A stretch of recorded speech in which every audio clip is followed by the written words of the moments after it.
One thing most people think is the most difficult about competing is the actual competition part. And here's why they're wrong.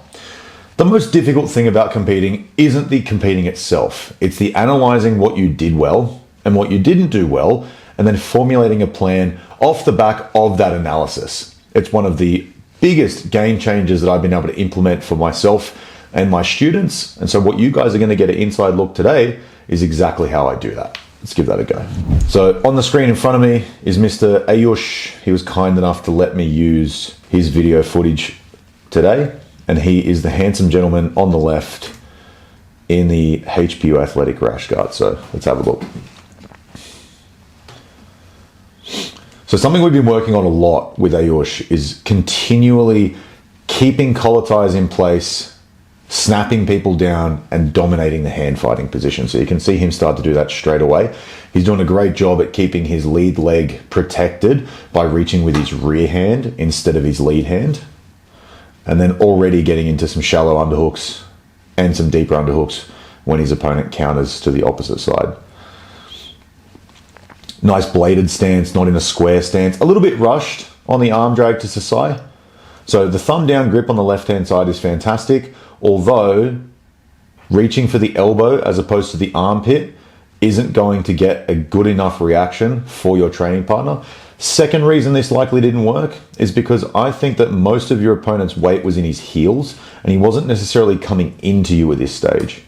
Actually, you know what? I'll take that back, because at the very bottom of his left foot, you can see that he's leaning forwards ever so slightly, just in that position, but it does look like he's actually pulling away from you, and so that's why you didn't get the result that you were after. If you keep the arm drag grip up in the armpit, however, you can always reach down for a single leg that'll be available, because, as you can see, all of his weight is on his right leg. It's difficult to think that you would get the far hip in this case. Obviously, if the arm drag works, you get the far hip. However, the single leg is always going to be left behind. So I want you to consider that the next time you go for an arm drag Sasai. Not a bad attempt, showing multiple options here, although already.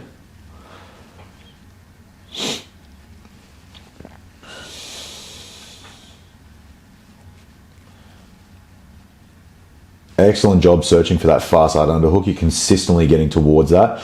If they win the head height battle, or rather, if they put their head in this position that it is in currently, I want you to think about what you could do to make this an easier fight for yourself. Instead of just going against this, because your head's going to be in a poor position if you do choose to do that, ducking your level underneath his head and then going for the throw by would make it significantly easier.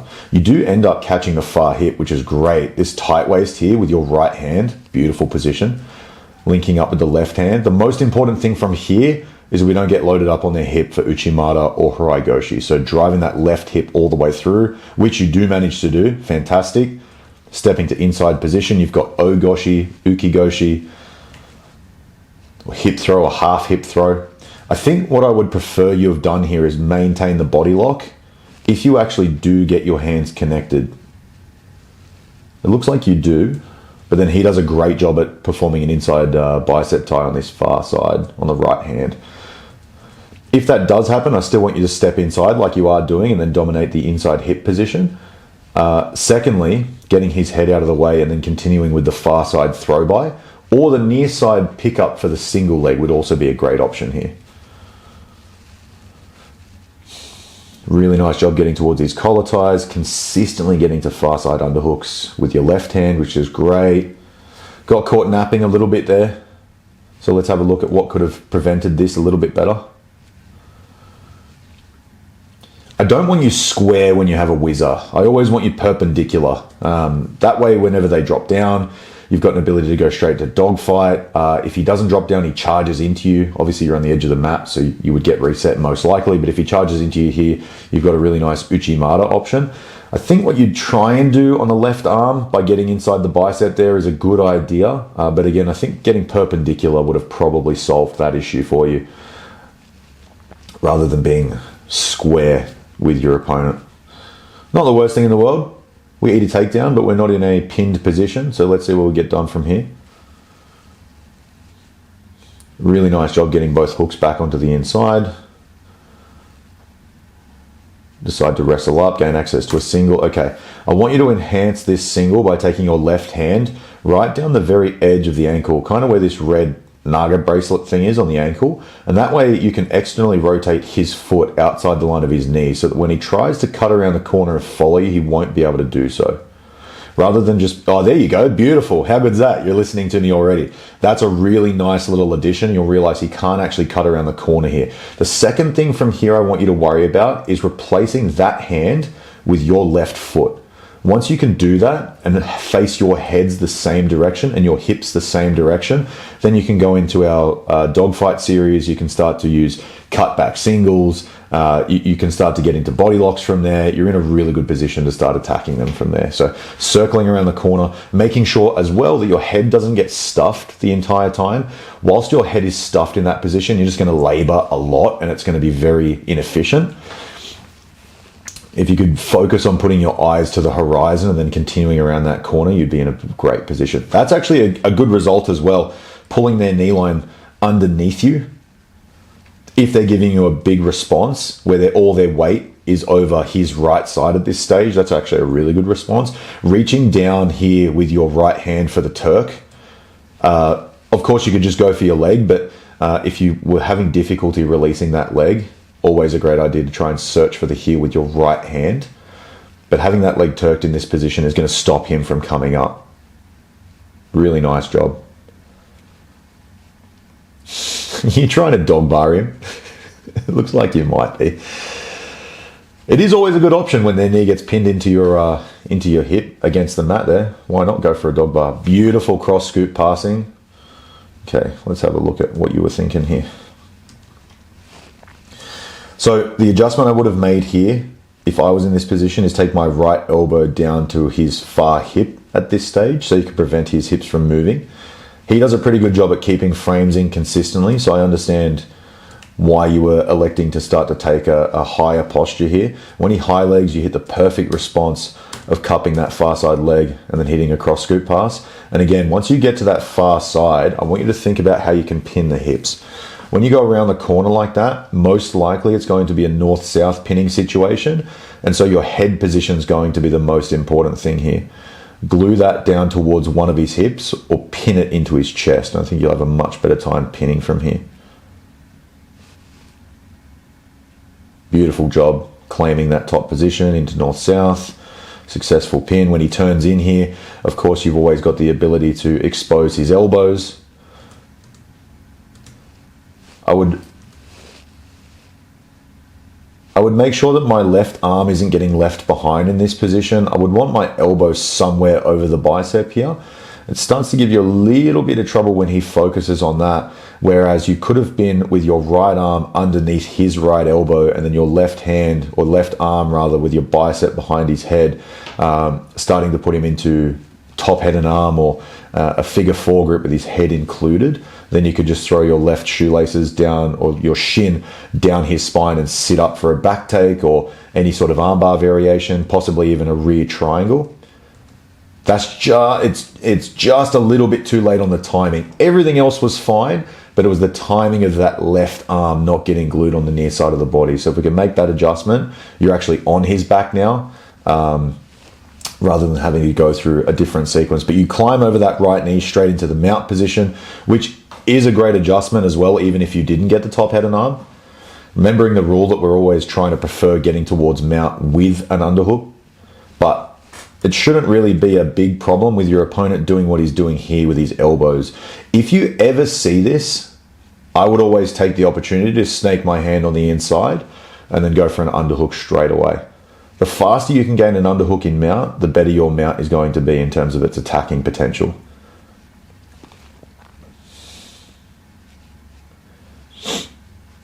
Now that he's glued his elbow into his ribs like that, it's going to make it more difficult. So attacking the face is a great idea in terms of smothers, Ezekiel's. Remember, we're using them sparingly. We're not using them as our A method of attacking. We're just using them to get elbows up above the shoulder line. And you've done that on the far side, which is great. Once you have got that elbow up towards the shoulder, I want you focused on using your chest, not your bicep, to keep that arm in that position, and continually using your right hand at this stage to walk his elbow further towards the far side of his head, towards his right shoulder, as opposed towards his left shoulder. It's going to make it considerably more difficult for him to bridge and bump and get that elbow in between your two chests, and then go down to have the exact same problem of what you've been having with somebody who is gluing their elbows to their ribs like this. And it's good defense from him, so commendable to him.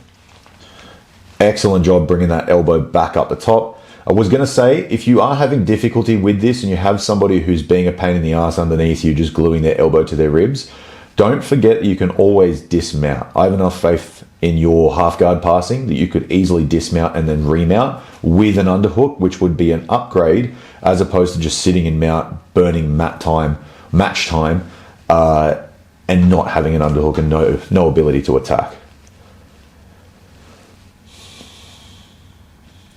Now that the elbow is in that position, changing hands so that your right hand becomes the crossface essentially, but with the arm in, and then using your right shoulder and your chest in a 45-degree fashion over this direction would ensure that you can get his elbow across the far side of his head to set up arm triangles and katagatame, or at least get towards like a top hand and arm situation where you've got a figure four grip, and then you can start to force him belly down and going for back takes. If he turns in like this and gives you back exposure, absolutely take this opportunity. Get underneath the elbow by any means possible. Usually with your right hand being underneath the elbow would be a great idea. A claw grip here with the right hand would be fantastic. And then put your left knee and your left elbow together so there's no space. So there's no space available for him to flatten back out and put his back on the mat. If your left knee and left elbow are occupying this space just underneath his back here, when he starts to try and turn into you, you're underneath the elbow, so that's preventing him from turning back in, and you will be a physical wedge underneath him and the mat, or between him and the mat. So when he does try and do that, he's not going to have a lot of success. It looks like your fingertips were there for the claw on the right. Yep, very good. It's just that your left knee and elbow weren't connected, so that's the only piece missing there. Otherwise, good decision making.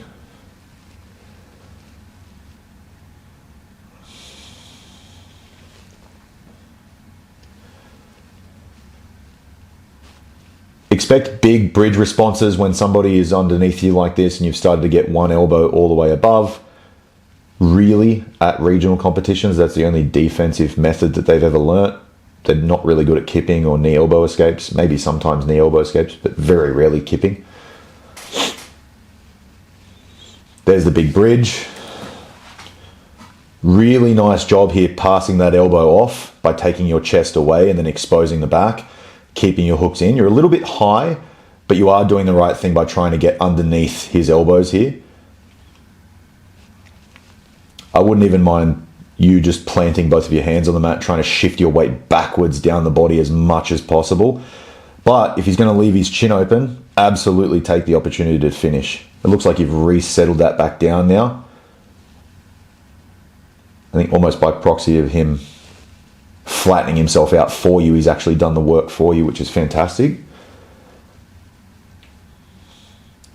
Making that adjustment to try and get underneath the chin was a great idea. He's going to stop him from putting you too high and you end up falling off. Now, you're up by a significant margin here in terms of points. So if you want to sell out on this strangle, by all means, give it a fair crack.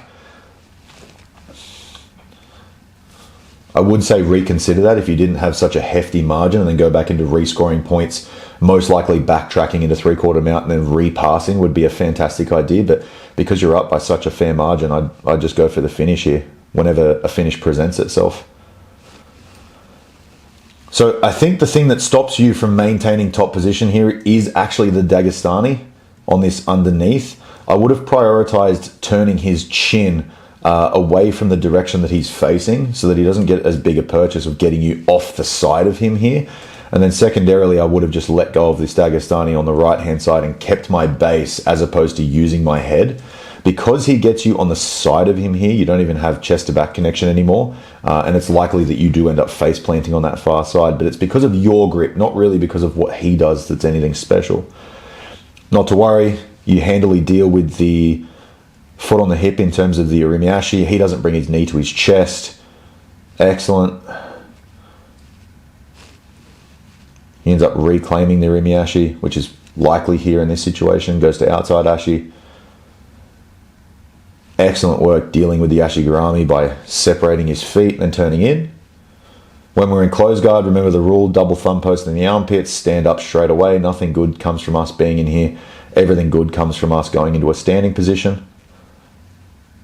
Great job driving the left knee up through the middle here to prevent any sort of triangles. I think what you could have done a little bit better here is take your weight over the far side. Number one, it would have stopped any juice on this shoulder crunch here. And number two, it would have pinned his left leg down towards the mat, which would also prevent follow-up triangles and omoplata attacks and all those sorts of things that they can start to try and do. And then because you put your left knee up in this situation, he's easily able to just send you over that direction. The adjustment I would have tried to make here is actually by guiding this knee down towards the floor and then pinning this leg on the opposite side. With no butterfly hook in and the way that his shoulder is so far below your armpit for the shoulder crunch, I wouldn't really give this too much concern over this far side, but you end up doing a pretty decent job at clearing that out, or rather he lets go. It's also in that situation, obviously the time ran out, but with his left leg dangling there, I would have absolutely given you permission to send a straight footlock right in the dying moments of this, knowing again, you're up by a significant margin. And regarding the rule set, you wouldn't have given up a winnable match in terms of only being up 1 point. He gets sweeping points and comes up for 2. So all in all, really good match. Couple of things that we're going to make adjustments on is obviously the arm triangle sequence where you're getting their elbow all the way across the center line. You did a good job at continually bringing his elbow up above his shoulder line. But the thing that needs to be a little bit better is where you start to exchange underneath. Use your chest, use your shoulders over that 45 degree over the opposite shoulder. And that gives you the ability to be able to really put his elbow across so that you can access that far space with your head. Tuck your ear underneath their rear delt and then start to put decent pressure in terms of the arm triangle. Second thing is recognizing when we need to get underneath elbows from the back attack sequence. I think the strangle, it could have been a good idea regarding his chin being away from his chest by a large degree, but I think you would have been better off sticking the back position, flattening him out, keeping your arms underneath his elbows, and then going for a strangle once you've locked up his hips correctly in terms of like a body triangle, or really put him flattened out in that position. I think whilst he's still moving, it's a little bit risky to go for. Even though he didn't 4-point in that situation, you will get some people that do. But all in all, really nice match, mate. Looking nice. So there you go. That's an inside look on how I actually break down matches, how I give my students feedback based on what they're doing really well and based on what we've been working on with in a one-to-one capacity. It gives them so much information to be able to look at the match in a different perspective, because I obviously have a lot of experience in competing. I've got like this 30,000 foot view of how I like to explain it, and that gives them a lot of useful and helpful information. So if you guys enjoy this on the YouTube channel, I'll definitely do some more. Hopefully this gives you some insights into the things that you may or may not be doing correctly as it regards all of the things Ayusha's done very well, and some things that he needs to work extra on in these positions. And yeah, if you guys enjoy this, we'll continue pumping these out. Thanks for watching.